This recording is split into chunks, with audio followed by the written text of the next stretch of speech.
নমস্কার বন্ধুরা, জানাচ্ছেন সবাইকে স্বাগত। আশা করি সবাই ভালো আছেন। আজকে আরেকটি রেসিপি নিয়ে আসছি। আজকে তৈরি করব ঘাটি কচু আলু দিয়ে আলুর দম।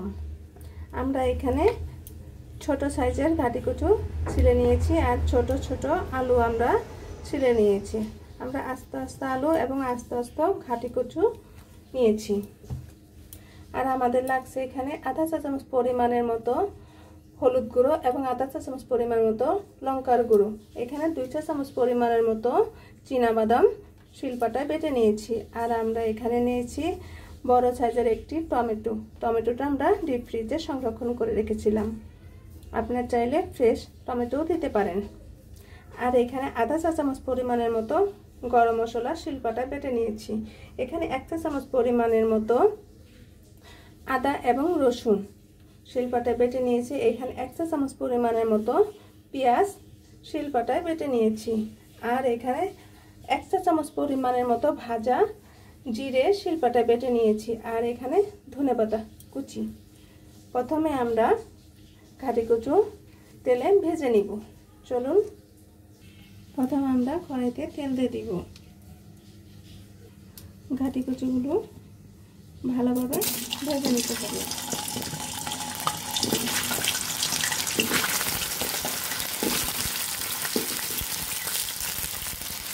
এখানে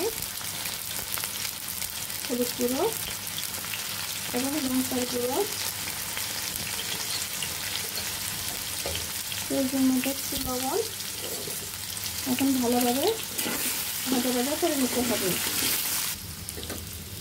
এইভাবে যদি ঘাটি কচু আর আলু দম রান্না করেন গরম ভাতের সাথে এবং পরোটা লুচির সাথে খুবই টেস্টি হয়।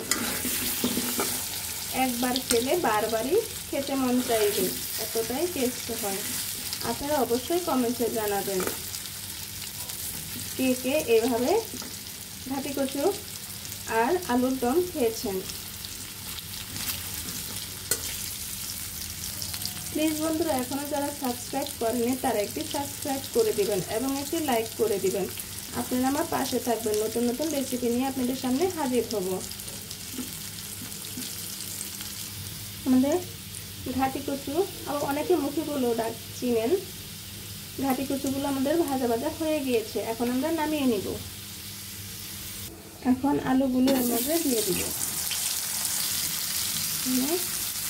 যেমন হলুদ গুঁড়ো এবং লঙ্কার গুঁড়ো দিয়ে আলুগুলো এবং সামান্য লবণ দিয়ে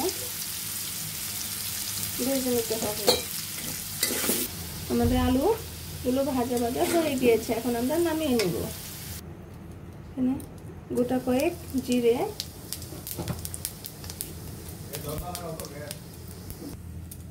এখন আমরা আদা এবং রসুন পেঁয়াজ বাটা দিয়ে দিব। জল দিয়ে দিব। এখন আমরা বেটে রাখা চীনাবাদাম দিয়ে দেবো। আপনার হাতের সামনে যদি চীনাবাদাম না থাকে আপনি নাও দিতে পারেন। একটু চীনাবাদামটা দিলে আলু আর ঘাটি কচু দমটা অনেক টেস্টি হয়। এখন হলুদ আর লঙ্কার গুঁড়ো আমরা দিয়ে দিব। এখানে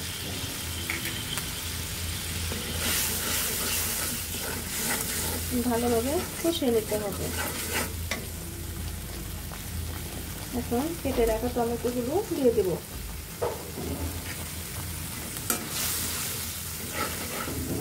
এখন প্রয়োজন মতো লবণ। এই মশলাটা যত কষানো হবে ততটাই টেস্ট হবে দমে।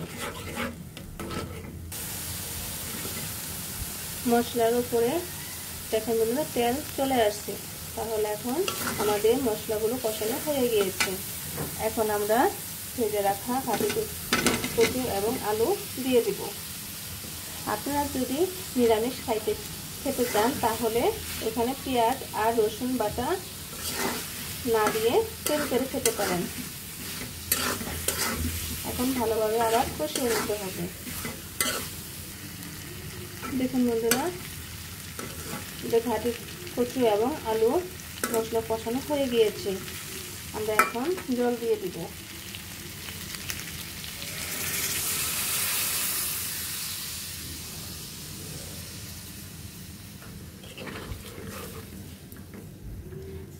যদি একবার এভাবে রান্না করে খান তাহলে মাছ মাংসকেও হার মানিয়ে দেবে, এতটাই টেস্ট হয়।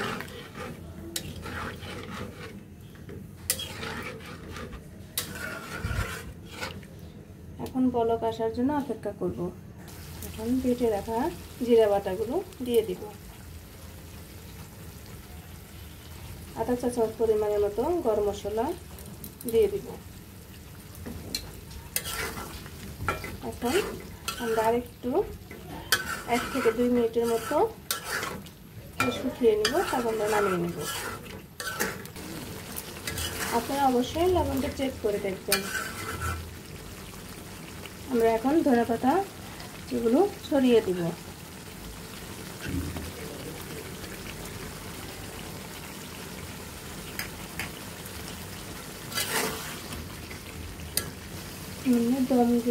দম হয়ে গিয়েছে, এখন আমরা নামিয়ে নিব।